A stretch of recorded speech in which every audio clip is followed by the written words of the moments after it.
Hello student, स्वागत है आपका अपने चैनल कॉमर्स गुरुजी पर। और जो हम क्लास 11th का चैप्टर सेकंड बिजनेस का फॉर्म्स ऑफ बिजनेस ऑर्गेनाइजेशन कर रहे थे, वहाँ पे हमने कोऑपरेटिव ऑर्गेनाइजेशन के merits, demerits, definitions, features, importance देख लिया था। आज हम करने वाले हैं टाइप्स ऑफ कोऑपरेटिव ऑर्गेनाइजेशन। किस किस टाइप्स की हमारी कोऑपरेटिव ऑर्गेनाइजेशन होती है। वीडियो को स्टार्ट करने से पहले मेरी आपसे छोटी सी रिक्वेस्ट रहेगी कि अगर आपने अभी तक कोई भी वीडियो नहीं देखी है तो डिस्क्रिप्शन में आपको प्लेलिस्ट मिल जाएगा, वहाँ पर आप देख लीजिएगा। डिस्क्रिप्शन में आपको मेरा व्हाट्सएप नंबर, जिसमें आप जाके मेरे व्हाट्सएप ग्रुप पे ऐड हो सकते हैं, प्लस मेरी इंस्टाग्राम आईडी जिसे आप फॉलो कर सकते हैं, सपोर्ट कर सकते हैं, टेलीग्राम चैनल लिंक मिल जाएगा, फेसबुक आईडी मिल जाएगी। चलिए, तो यहाँ पर अभी आपको दिख रहा है कि यहाँ पर 6 तरह की कोऑपरेटिव ऑर्गेनाइजेशन है। वन बाय वन हम पढ़ेंगे। सबसे पहला कंज्यूमर्स कोऑपरेटिव सोसाइटी। नाम से ही क्या मालूम पड़ रहा है, कंज्यूमर।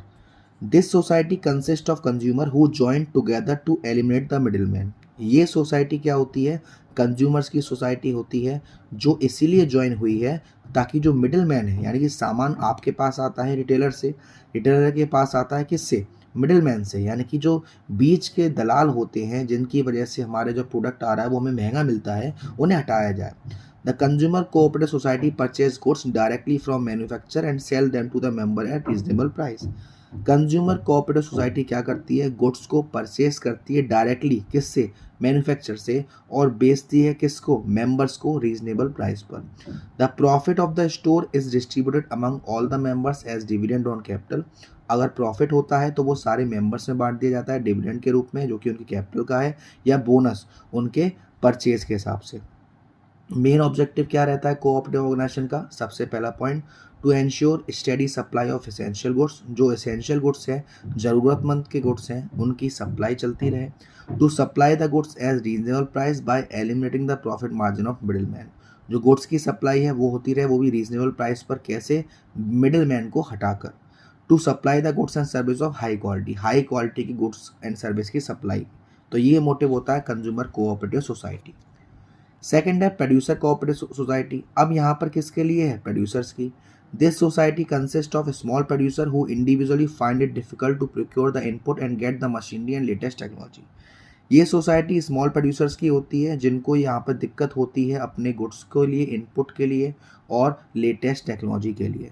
तो यहाँ पर दो तरीके के प्रोड्यूसर कोऑपरेटिव होते हैं। पहला, the one which provide raw material, input, machinery so that the producer can concentrate on production. एक ऐसी सोसाइटी जो हमको रॉ मटेरियल, इनपुट्स, मशीन वगैरह देती है ताकि प्रोड्यूसर प्रोडक्शन पर फोकस कर सके। और दूसरी, the one which sell the goods produce by this producer, जो प्रोड्यूसर वो गुड्स बना रहा है उसको बेचे। तो ये दो टाइप में सोसाइटी होती है। इस सोसाइटी का जो प्रॉफिट आता है वो उनके प्रपोर्शन में बढ़ जाता है जैसे जैसे वो गुड्स बेचेंगे। मेन ऑब्जेक्टिव क्या होता है, सबसे पहला, to ensure study supply of raw material input at reasonable price. Producer को रॉ मटेरियल इनपुट जो चाहिए वो मिलते रहे रीजनेबल प्राइस पर। To provide latest machinery and new technology of production, उन्हें नई और लेटेस्ट तकनीक, मशीन मिलती रहे प्रोडक्शन के लिए।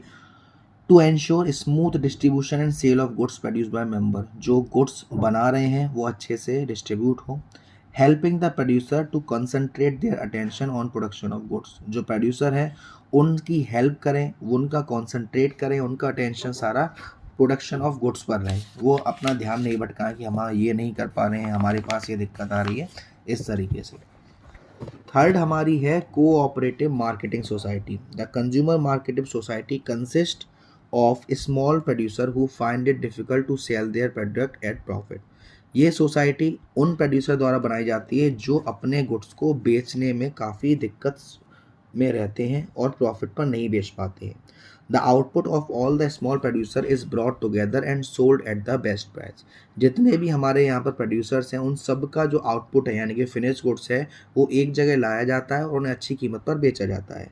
सच a society help to improve the bargaining power and competitive position of its member. ऐसी सोसाइटी इंप्रूव करती है जो बार्गेनिंग पावर है उसको, और जो कॉम्पिटिटिव पोजीशन होती है उसको भी सही करती है। It performs various marketing function, काफ़ी सारे फंक्शन करती है, जैसे ट्रांसपोर्टेशन है, वेयर हाउसिंग है, गोदाम की फैसिलिटी, पैकिंग की फैसिलिटी, ग्रेडिंग की facility. The profit and the sale proceeds are distributed among the members according to their respective share. जो प्रॉफिट आता है और जो भी सेल होती है वो उसके हिसाब से बांट दी जाती है जितना उनके शेयर्स थे। मेन ऑब्जेक्टिव्स क्या होता है, सबसे पहला, to ensure a steady and favourable market for the outputs of it member, उनका जो मार्केट है वो अच्छे से चलता रहे। To ensure the best price for the output, जो उनका आउटपुट है उसको अच्छी कीमत मिल सके। To facilitate transport, warehousing, packaging, ये सारी फैसिलिटी उनको मिले ताकि उनको कोई दिक्कत नहीं हो जो मेंबर एफर्ड नहीं कर सकते। To ensure honest trading practice in weighing, measuring and accounting, goods का सही वजन, सही मेजरमेंट करना, सही हिसाब किताब रखना और मिडिल मैन को एलिमिनेट करना ताकि वो डायरेक्ट कस्टमर से डील कर सके। फोर्थ सोसाइटी हमारी cooperative credit society. It consist of people with limited means who find it difficult to arrange credit and loans. ये सोसाइटी उनके लिए बनी है जिन लोगों के पास जो नीड है वो कम है लेकिन उसके लिए पैसा नहीं है, उनको उधार नहीं मिल पाता इजीली, उनको लोन नहीं मिल पाता। This society provide financial assistant to its member to promote habit of saving among the member. ये सोसाइटी क्या करती है, फाइनेंशियल असिस्टेंट देती है और मेंबरों में एक हैबिट डालती है सेविंग करने की। The fund of the society consists of a small capital contributed by the member and deposit made by member and outsider। जो फंड होता है सोसाइटी का यहाँ पे वो जो कैपिटल लगाते हैं उससे आता है और मेंबर्स के आउटसाइडर के फंड्स में डिपॉजिट कर दिया जाता है लोन के रूप में जिनको चाहिए। The credit cooperative form by farmer is known as rural credit cooperative. जो भी क्रेडिट सोसाइटी फार्मर्स द्वारा बनाई जाती है उसे हम कहते हैं रूरल क्रेडिट कोऑपरेटिव। और credit cooperative form in urban area उसको हम कहते हैं अर्बन बैंक। मेन मोटिव क्या है, to protect the member from the exploitation of money lender. जो हमें मनी लेंडर्स होते हैं जो पैसा उधार देते हैं लेकिन ज़्यादा ब्याज चार्ज करते हैं उनसे बचाए रखना। To ensure loan on easy terms and low rate of interest, हमें लोन ईजीली मिल जाए कम रेट पर और ईजी टर्म्स पर। To develop the habit of saving among the members, members के बीच में एक अच्छी हैबिट डेवलप करना सेविंग की। फिफ्थ है cooperative farming society. These consist of small farmer who join together to avail the benefit of large scale mechanized farming। ये small farmers होते हैं जो आपस में ज्वाइन हुए हैं ताकि उनको बेनिफिट मिले लार्ज स्केल मैकेनाइज्ड फार्मिंग करने का। Such society are particularly important in the case of country जैसे कि इंडिया, जहाँ पे जो एग्रीकल्चर है उसको एक्सेसिव सब डिवीज़न होता है, फ्रेगमेंटेशन होता है। The farming cooperative society is also known as agriculture cooperative. Main objective क्या होता है इसका, helping the small farmers to get the benefit of mechanised farming. जो स्मॉल फार्मर्स हैं उन्हें अच्छी फार्मिंग की फैसिलिटी मिले। Providing improved seeds, fertilisers, irrigation and other modern techniques, जो उनको फसल चाहिए होता है, जो सिंचाई के लिए सामान चाहिए, इरीगेशन फैसिलिटी चाहिए वो प्रोवाइड करें। Providing social and economic security to peasant, भाई जो भी खेती बाड़ी करते हैं उनको अगर कोई दिक्कत रहती है सोशली या इकोनॉमिकली वो प्रोवाइड करें। लास्ट होती है हमारी cooperative housing society. These society are formed to provide residential accommodation to their members, यानी कि रहने की जगह दे सके, ऐसी सोसाइटी कोऑपरेटिव हाउसिंग सोसाइटी होती है। These society purchase a big plot of land, construct flat on that and sell these flat to its member on installation and easy term। ये सोसाइटी बड़ी सी जगह परचेज करती है, वहाँ पे घर बनाती है और उन घरों को बेचती है इंस्टॉलमेंट में या इजी टर्म्स में उन लोगों को जो इसके मेंबर्स हैं। Some housing cooperative provide loan to their member for building house, कुछ लोग लोन भी देते हैं अपने घर को बनाने में। These society are very popular in urban area, ये सोसाइटी जो अर्बन एरियाज़ हैं वहाँ पे काफ़ी ज़्यादा पॉपुलर है। आपने देखा होगा जो अपार्टमेंट्स वगैरह बनते हैं वो उसी सोसाइटी को हम कहते हैं कोऑपरेटिव हाउसिंग सोसाइटी। इनका मेन ऑब्जेक्टिव क्या होता है, पहला providing residential accommodation to their member, भाई जिनके जो मेंबर हैं उन्हें रहने की जगह मिले अच्छी। Helping member to purchase house at lower cost, इनके जो मेंबर हैं वो घर को खरीद सके वो भी कम कीमत पर। और प्रोवाइडिंग सिविक एमेनिटी जैसे road, park, street light, parking, ये सारी फैसिलिटी इनको मिले। तो ये तो थे हमारे टाइप्स ऑफ कोऑपरेटिव सोसाइटी। अब आता है हमारा joint stock company. The company form of organization is considered to be most suitable for organizing business activity on a large scale। अगर हमारी कंपनी जो कि एक ऑर्गेनाइजेशन है जो अपने काम को बढ़ाना चाहती है लंबे स्तर पर, it has advantage of attracting huge capital from the public, भाई उसके पास एक ये एडवांटेज होता है कि वो पब्लिक से ज़्यादा अमाउंट में कैपिटल अरेंज कर सकती है।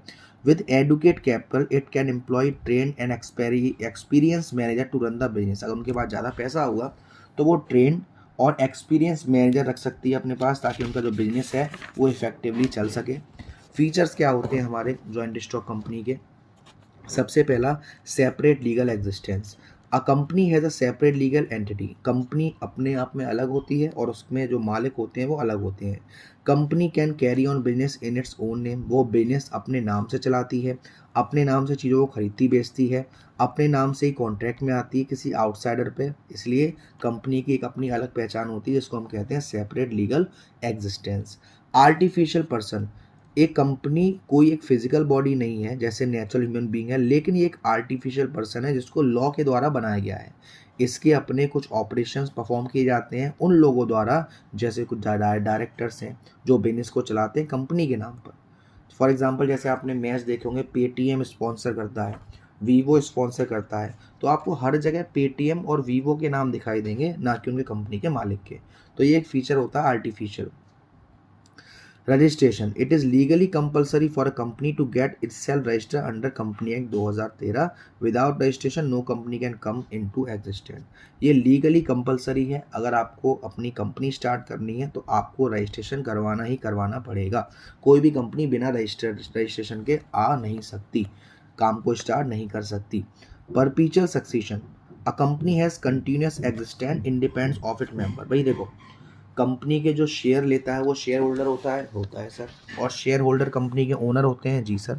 तो क्या किसी शेयर होल्डर को कुछ हो जाने से, मर जाने से कंपनी पे कोई असर पड़ेगा? नहीं सर। तो एक फीचर है परपीचुअल सक्सेशन का, मतलब कि कंपनी का जो अस्तित्व है वो चलता रहता है, वो किसी के आने से किसी के जाने से फ़र्क नहीं पड़ता है।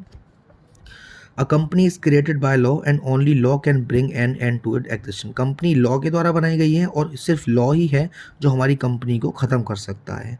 किसी के इंसॉल्वेंट होने से, इनकैपेसिटी होने से, मर जाने से कंपनी पर कोई भी असर नहीं पड़ेगा। मेंबर में कम, मेंबर्स में go, but the company goes on for ever. Member आएंगे, मेंबर जाएंगे, लेकिन कंपनी चलती रहेगी। जो कंपनी की लाइफ होती है वो चलती रहती है। कॉमन सील, कॉमन सील यानी कि कंपनी की अपनी खुद की एक मोहर होती है। Being an artificial person, the company can not sign through there is for common seal with name in gap on it. एक आर्टिफिशियल पर्सन है, कंपनी साइन नहीं करती, कंपनी की अपनी एक कॉमन सील होती है। कंपनी ऐसे ही कहीं साइन नहीं करती, उसकी एक पर्टिकुलर मोहर होती है। The activity of the company are carry through a group of people, जो कंपनी की जो एक्टिविटी होती है एक ग्रुप ऑफ पीपल द्वारा चलाया जाता है। Anyone acting on behalf of the company can use common seal in place of signature of the company to bind the company. कोई भी जो कंपनी के बिहाफ पर काम कर रहा है वो कंपनी की कॉमन सील का इस्तेमाल कर सकता है उन जगह जहाँ पर हमें सिग्नेचर की ज़रूरत पड़ती है, ताकि कंपनी उस काम को करने के बाइंड रहे। Any document which does not bear the common seal of the company is not binding of the company. अगर किसी डॉक्यूमेंट पर कंपनी की कॉमन सील नहीं है तो उस काम को करने के लिए कंपनी बाउंड नहीं है। सिक्स्थ है transferability of share. The capital of the company is divided into share, जो कंपनी की कैपिटल होती है उन्हें शेयर्स में डिवाइड किया जाता है। The share of the company are freely transferable by its member, जो शेयर होते हैं कंपनी के वो ईजिली ट्रांसफरेबल होते हैं एक से दूसरे पे। A shareholder is free to withdraw his membership from the company by selling his shares. Share holder कभी भी अपने शेयर्स को बेच सकता है, शेयर होल्डर कभी भी शेयर्स खरीद सकते हैं। तो ये ट्रांसफरेबिलिटी ऑफ शेयर होती है। The share of private limited company can not be easily transferred, जो प्राइवेट लिमिटेड कंपनी के शेयर्स होते हैं वो इजीली ट्रांसफर्ड नहीं होते। Separation of ownership and control, the company form of business is owned by the shareholder. These shareholder elect their representative who are called directors. जो company बनाते हैं, the company form of business जो चलाते हैं उन्हें कौन कहते हैं? शेयर होल्डर्स कहते हैं। और ये शेयर होल्डर्स एक रिप्रेजेंटेटिव बनाते हैं कि उनकी जगह काम कौन करेगा, वो डायरेक्टर होते हैं, कंपनी के डायरेक्टर। तो जो डायरेक्टर होता है वही कंट्रोल करता है, मैनेज करता है कंपनी की सारी एक्टिविटी। कैसे? प्रोफेशनल एक्सपर्ट्स को अपॉइंट करके।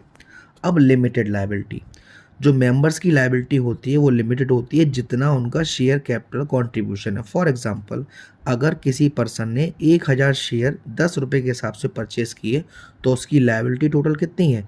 1000 इंटू 10 यानी कि 10,000। 10,000 से ज़्यादा के लिए वो लायबिलिटी नहीं देगा। तो यही हैं हमारे features of joint stock company. अब इसके बाद हमें दे रखा है merits advantage of joint stock company, तो उसको हम पढ़ेंगे हमारा नेक्स्ट पार्ट में। आज की वीडियो में इतना ही। वीडियो पसंद आई हो तो वीडियो को लाइक ज़रूर करेगा, शेयर जरूर करिएगा। अब तक चैनल को सब्सक्राइब नहीं किया है तो प्लीज़ सब्सक्राइब कर दीजिएगा। Thank you so much, love you all.